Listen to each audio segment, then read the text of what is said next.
Good morning, class. Praise be to God for this day that we have to learn and summarize the rules of indices.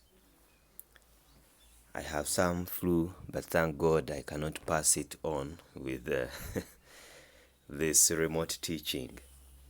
There is always something good to praise the Lord for. So we've had indices and want to summarize the rules thereof with some worked examples. Hope you'll follow up with it.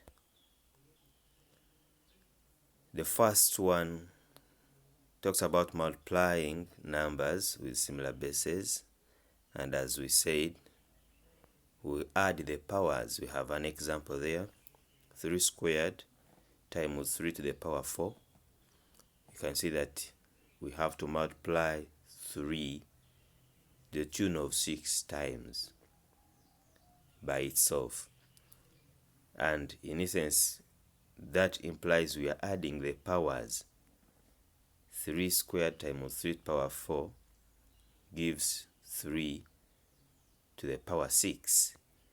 The rule that we are using here is that when you're multiplying similar bases, you just add the powers. You'll try out that number. Next is when we are dividing numbers with similar bases, you subtract the powers.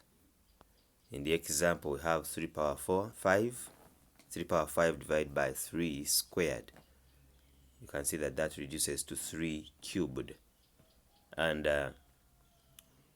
we are subtracting the powers, as you can see in the example. And that's the rule. 8 power m divided by 8 power n gives us 8 to the power m minus n. Apply it in that trial number. Next are the nested powers. We multiply them. 5 squared cubed. So there are 2 powers there. Even if you had 3 powers, even if you had 4 powers, just multiply those powers to get a single power. So 5 squared cubed gives us 5 to the power 6. There is the rule. Apply it in that trial number. Next are the umbrella powers. Power belongs to each number. 2 to the power 4 times 3 to the power 4. Be mindful here, these are not same bases, but they are same powers. That means we can bring the power to be over the 2 or whichever numbers are having a common power. So that gives us 6 to the power 4. That's the example. Rather, that's the trial number you'll try out following the rule. And then still 10 power 6 divided by 5 power 6. This eases our work when we bring in the bases to be one number. It simplifies our work. That means you can deal with a big number minus a calculator. So 10 divided by 5 we get 2, and that 2 takes on the power 6. And you'll follow up with that rule and try out the number given. Next are the negative powers.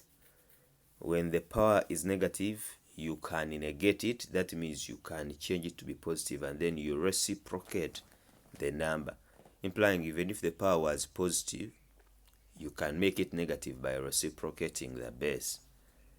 Okay, so follow up with that rule and try out to see what that gives you.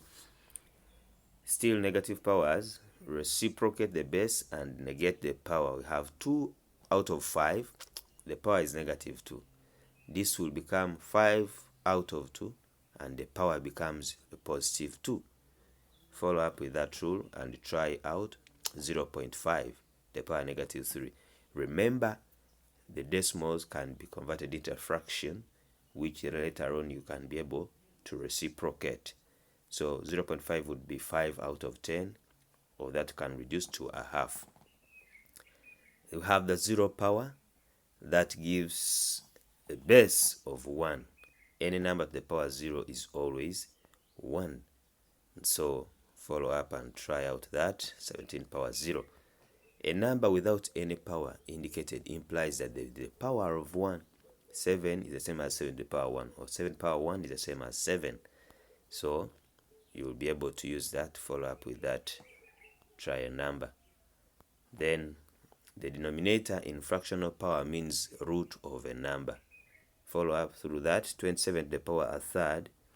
That 1 out of 3, the 3 is a cube root of 27.